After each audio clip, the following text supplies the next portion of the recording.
Línea España.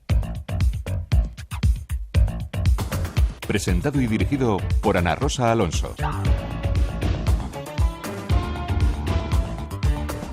Buenos días desde Madrid y bienvenidos a Línea España. La arquitectura es hoy el asunto principal de nuestro programa y nada mejor que con Luis Fernández Galiano, un académico y profesor en la Escuela de Arquitectura de la capital de España y en varias universidades americanas.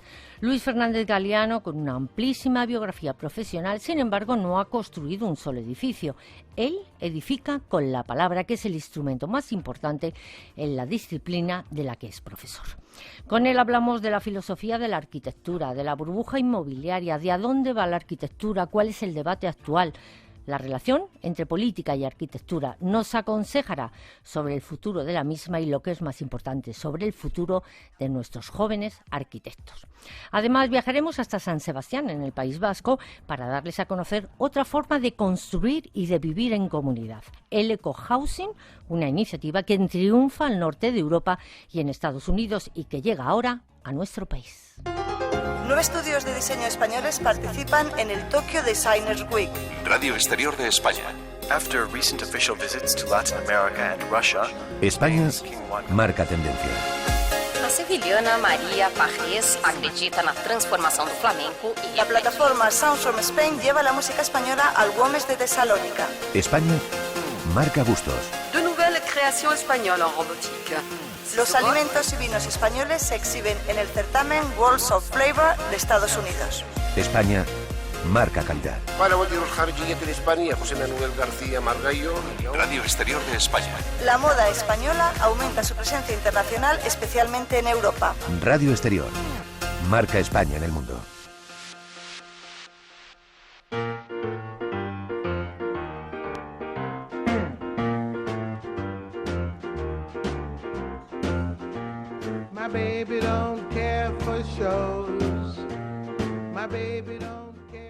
Don Luis Fernández Galiano, buenos días y bienvenido a Línea España.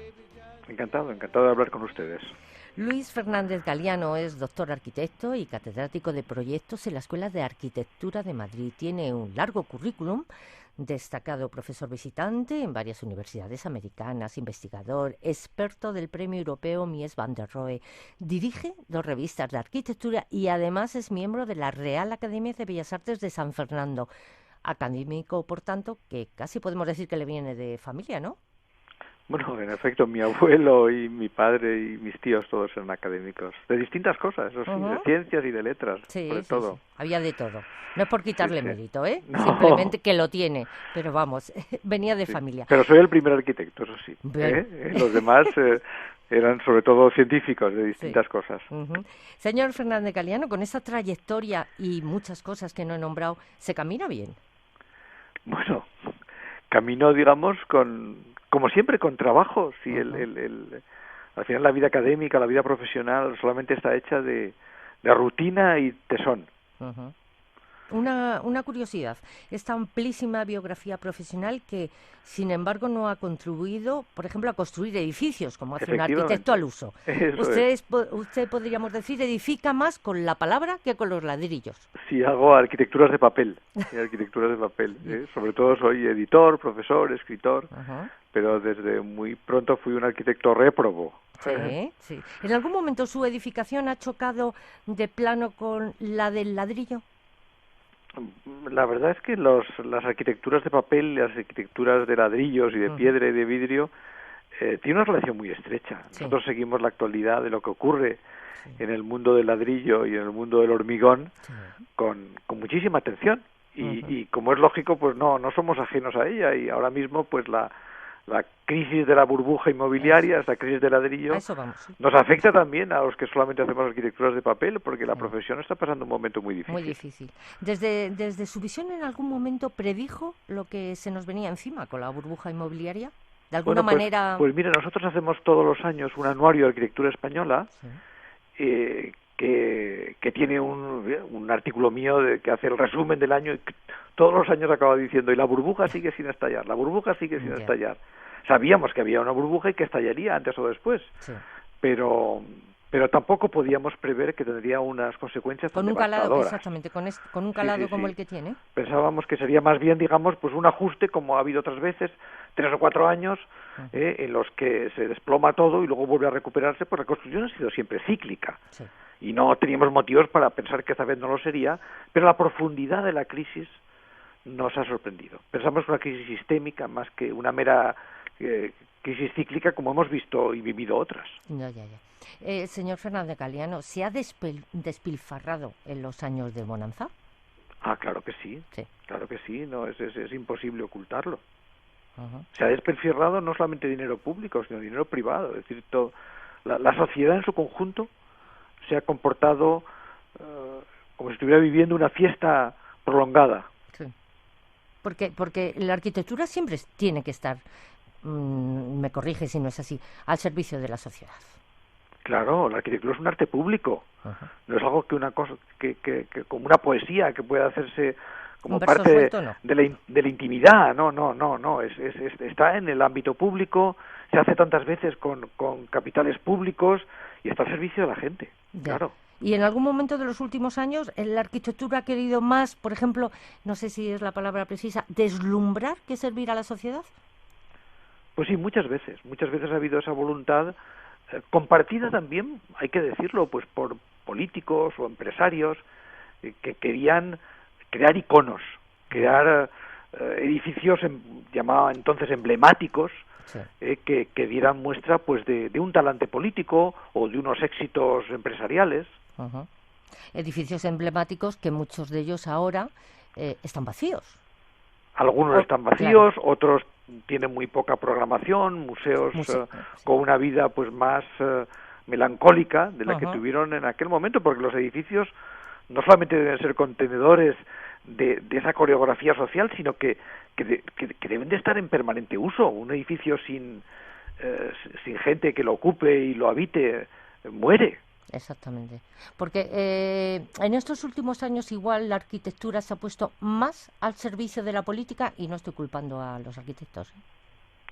Bueno, al servicio de la política... ¿Cómo irrumpe? ¿Cómo se lleva la política y la arquitectura? Bueno, al servicio de la política, la arquitectura ha estado siempre. Uh-huh. Esa gran arquitectura que admiramos del pasado, pues estaba construida siempre por grandes intereses políticos, ideológicos, religiosos. Sí. Es inseparable. Los grandes edificios públicos expresan la sociedad que los hizo. Así que no se puede decir nunca que haya vivido al margen o ajena a ese mundo. No, estaba íntimamente entrelazada con él, y al final deja residuos construidos que son testimonio de la época, igual que los documentos notariales o que las novelas que describen un periodo. Los edificios que nos quedan nos cuentan cómo pensaban y cómo eran las gentes que los hicieron. Uh-huh. Y ahora en plena crisis económica, ¿el matrimonio arquitectura y austeridad pueden convivir? No pueden, deben hacerlo. No es que no puedan, es que deben. Es que es imprescindible. Uh-huh. Es que la gran arquitectura siempre emplea los medios materiales de manera inteligente, de manera responsable. No se puede pensar que la gran arquitectura requiere siempre despilfarro o requiere ostentación. No es así. Se puede hacer gran arquitectura con medios económicos, materiales, energéticos limitados. Sí. Quizá la crisis económica que vivimos nos hace darle vuelta más a las cosas, pensar en otras salidas. Claro, dicen que el hambre aguza el ingenio, ¿no? Uh-huh. Y en este caso la escasez también aguza el talento de los jóvenes arquitectos que están haciendo cosas extraordinarias ahora mismo con muy pocos medios, sí, ¿no? Sí. Parafraseo sus palabras: no hay arquitectura buena sin un cliente bueno. Eso es cierto, claro. Al final la arquitectura se hace para otros, y esos otros son los que lo usan, los que lo habitan, pero también el que lo paga y el que lo financia. Uh-huh. Cliente público o privado. Las grandes arquitecturas que hoy los jóvenes estudian en las escuelas, sí, es la arquitectura que tuvo grandes clientes, como digo, a veces clientes públicos, a veces otras veces pues clientes privados, pero siempre que han tenido un diálogo inteligente con el arquitecto y que han sabido expresar las necesidades de la época. Señor Fernández Galiano, ¿por dónde van ahora mismo los grandes debates en la arquitectura? El debate más importante seguramente es el debate del planeta, el debate de la sostenibilidad, sí, el debate de cómo hacer arquitecturas que sean, digamos, amables con el medio natural, y que empleen de manera más lógica los recursos que son escasos, porque ahora la crisis económica nos ha hecho olvidar el que estamos viviendo también una crisis climática, y una crisis ambiental y una crisis energética. Ahora se piensa que todo esto es secundario, que lo fundamental es generar actividad para que haya empleo. Todo eso es muy importante, pero antes o después nos enfrentaremos a la realidad de la crisis del planeta, sí, que es un planeta limitado y con recursos materiales y energéticos limitados, y que tenemos que pensar y obrar de otra manera en el terreno de la arquitectura y, aún más importante, en el terreno del urbanismo. Sí. Eso le iba a comentar ahora. ¿Hacia dónde debe ir la arquitectura? ¿A extender las ciudades, por ejemplo, o a un diseño más horizontal que vertical? Pues en lugar de hablar de horizontal o vertical, yo más bien le diría, en lugar de tener ciudades dispersas, sí, tengamos ciudades compactas. La ciudad tradicional, la ciudad mediterránea, la ciudad de los ensanches del siglo XIX, es extraordinaria, es buenísima. Sí. Es muy eficaz en el uso de los recursos materiales y de la energía, y es una ciudad además socialmente más enriquecedora que esta ciudad de urbanizaciones y chalés dispersos por el territorio, ¿no? Esta es la ciudad en la que ya no es sostenible, no podemos seguir manteniendo, debemos de volver a hacer ciudades compactas, ciudades por todo, densas. Por transportes, energía, por todo, ¿no? Claro, pero eso no quiere decir necesariamente ciudades de rascacielos. Ya. Pero sí ciudades compactas, ciudades de cierta altura. Hay que vivir en pisos en lugar de vivir en chalés. Yo creo que eso es lo más ecológico que se puede decir. Lo más ecológico, ahí estamos. Sí. Y dentro de las ciudades, por ejemplo, yo creo que en los últimos años las almendras centrales de las ciudades se estaban convirtiendo prácticamente como museos. Es verdad, y también estaban degradando. Exactamente. Y a veces las zonas, digamos, pues más deterioradas, pues recibían poblaciones marginales. Y había ese proceso de deterioro de los centros que hacía que muchas de las clases urbanas emergentes y burguesas emigraran hacia la periferia y buscaran establecerse pues en urbanizaciones lejanas del centro. Hoy este proceso, digamos, está invirtiendo y se está produciendo un regreso a los centros urbanos, lo cual es muy positivo. Es muy positivo para todos. Por si fueran pocas, las ocupaciones del señor Fernández Galiano, además, es el comisario de una exposición que bajo el título Spain Mon Amour se puede ver estos días en Madrid. 15 proyectos, algunos de ellos premiados internacionalmente. Cuéntenos un poquito cómo va la exposición. Pues mire, la exposición se inauguró primero en la Bienal de Venecia. Eso es, sí. Efectivamente, porque... Una versión reducida, ¿no? Si no me equivoco. Sí, una versión exclusivamente con lo que sustancialmente la forma, que son un grupo de jóvenes arquitectos, de estudiantes de arquitectura, que sostienen maquetas y las explican a los visitantes. Sí. Sustituyendo, digamos, los planos o... No, por la gente. Sí, que sea gente que explique la arquitectura a otra gente. Muy bien. Y en este caso estudiantes. Así que cuando David Chipperfield, el director, me dijo que le gustaría que estuviera en la sección oficial, le dije, de acuerdo, pero vamos a emplear todo el presupuesto en enviar a jóvenes españoles a hablar de arquitectura a Venecia. Y esto es lo que hicimos. Y un centenar de jóvenes pues fueron allí. Y la verdad es que tuvo mucho éxito, entonces me pidieron que la reprodujéramos en Madrid. Al ser ya una exposición aislada, pues ya le dimos un mayor contenido, con grandes fotografías de arquitectura, para mostrar que en la década de la burbuja no todo ha sido catástrofe, que ha habido también grandes arquitecturas financiadas de manera razonable con fondos públicos, y que han hecho la arquitectura española una de las más valoradas del mundo. En aquella exposición de Venecia, corríjame si me equivoco, se le llamaron a estos jóvenes, bueno, a estos ya todos, no solo a los españoles, ¿Los Ángeles en paro? Bueno, un periódico, sí, lo hizo un periódico alemán. Sí. Y luego también cuando salieron en The Guardian, pues llegó a acuñarse ese nombre de Ángeles en paro. Realmente eran estudiantes que todavía no habían ingresado en el paro, los pobres, ¿no? Pero sí que se les veía, digamos, de ángeles pues estaban vestidos de blanco, y entonces pues tenían ese carácter angelical, si se quiere, pero en paro porque yo creo que daban voz a las inquietudes del sector más frágil de la profesión, ¿no? Los que serán pronto jóvenes profesionales y que tendrán que elegir entre el paro y muchas veces la emigración, el ir a trabajar a Europa, a América Latina, a Asia. Claro, es que tenemos, en todos los arquitectos que han pasado por nuestro programa, tenemos muy buenos arquitectos. Saldrán extraordinarios las promociones de este mismo año, me imagino, y posteriores. ¿No resulta algo descorazonador que estos jóvenes tan bien preparados tengan que salir?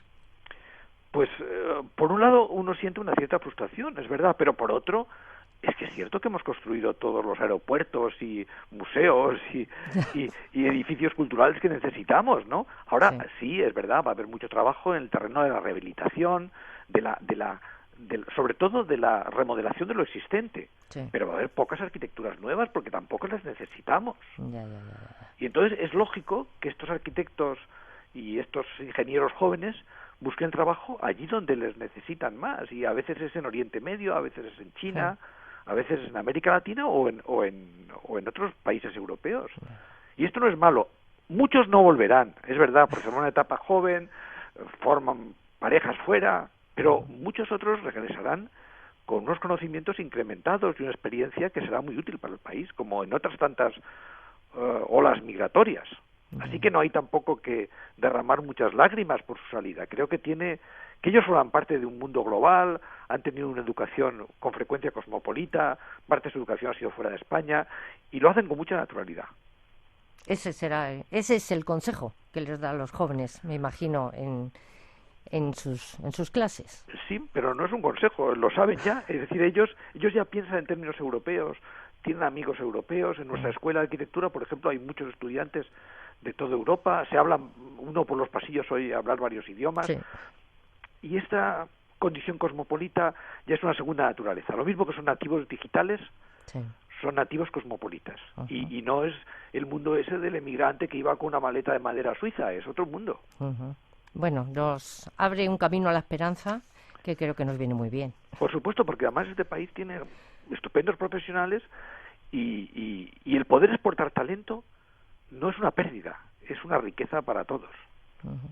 Bien. Bueno, don Luis Fernández Galiano, no sabe cómo le agradecemos que haya estado estos minutos con nosotros, que nos haya dejado su buena filosofía de la arquitectura y de la vida. Muchas gracias. El agradecimiento es mío, por su atención y por su paciencia al escucharnos a los arquitectos. Muchas gracias. A ustedes. Adiós, buenos días.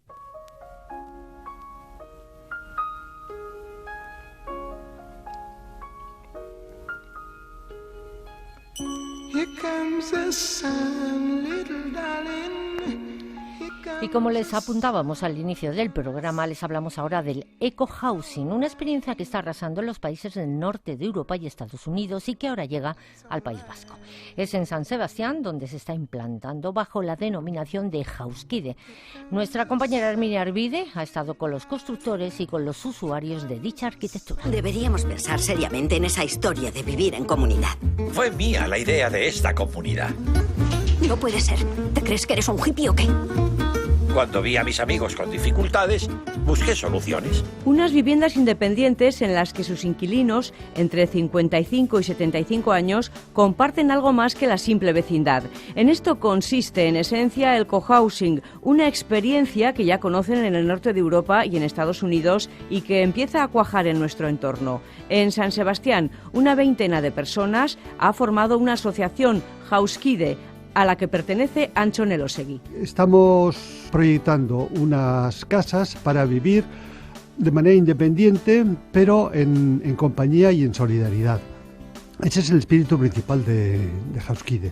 Somos un grupo de personas mayores, en buena situación todavía, que pensamos que tenemos que preparar a fondo nuestro futuro y hacerlo en solidaridad, en compañía de los demás. Los pisos estarían a nombre de una cooperativa que formarían los socios miembros. La independencia se garantiza dentro de un proyecto también solidario y sostenible. Nosotros queremos conjugar la independencia y la convivencia, de manera que cada cual o cada pareja en su apartamento puede ser perfectamente autosuficiente. Y por otro lado, la proximidad, la vecindad íntima que va a haber entre unas casas y otras va a favorecer que podamos compartir no solo la comida, el comedor, la biblioteca, qué sé yo, la sauna si la ponemos o el gimnasio si lo ponemos. El cohousing no es una residencia de ancianos donde todos están muy bien atendidos, pero al final solos.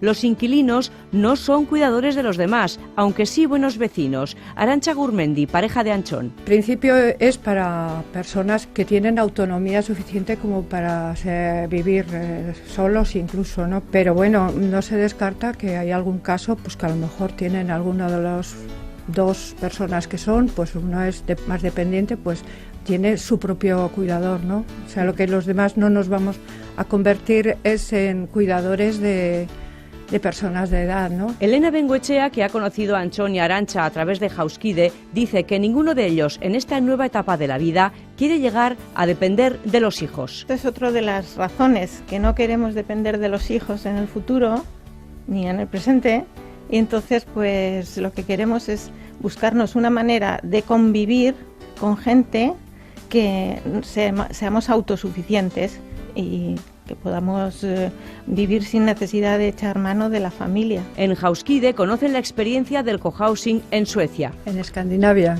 fue maravilloso, lo que vimos era muy ilusionante. Veías cómo disfrutaban personas de 80 años con el internet y con no sé qué, y porque otros lo habían enseñado, porque no sé, había un ambiente muy bueno y mucha alegría. Y la verdad es que a mí personalmente me ilusionó mucho y pensé, aquí vendría yo a gusto a pasar la vejez. Es extraño, se es previsor para todo, pero nadie se preocupa de asegurar los últimos años. Anchón, Arantxa y Elena, 3 personas que han rebasado los 60, pero que en plenitud se sienten ilusionados ante este nuevo reto en sus vidas. Nosotros pensamos que somos la generación de jubilados más preparada de la historia y que somos capaces de hacerlo por nosotros mismos. Se ha terminado lo de confiar en los hijos numerosos. No hay hijos numerosos entre nosotros en absoluto, y tenemos que sacarnos las castañas del fuego nosotros mismos. Es una manera de combatir la soledad importante. Siempre he estado rodeada de gente alrededor, por mi trabajo, por la forma de ser, seguramente también, y yo veo mi vejez con gente alrededor con la que pueda discutir, con la que pueda hablar, con la que pueda bailar o con la que pueda enfadarme incluso. Si estás lavando, estar con alguien, si estás leyendo, pues que haya más gente también, o poder conversar sobre el libro, en fin, son muchísimas cosas que a mí me parece que la vida debería de ser de otra manera, no abocada a que nos quedáramos tan solos, ¿no? Ahora buscan otra veintena de personas dispuestas a embarcarse en esta aventura y un lugar donde poder construir la casa de sus sueños.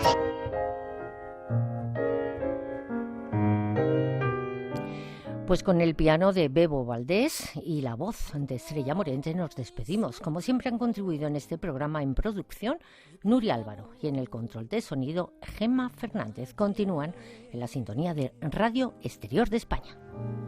Aroma de dulce renacer,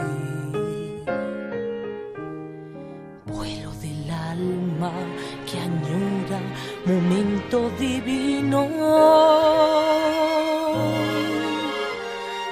eco de un beso que implora por nuestro destino. Quizá volverá como ayer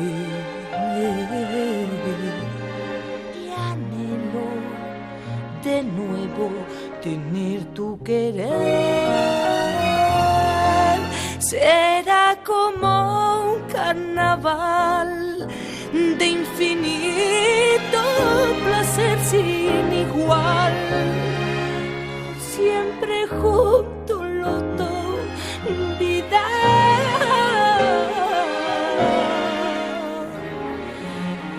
tuya como ayer.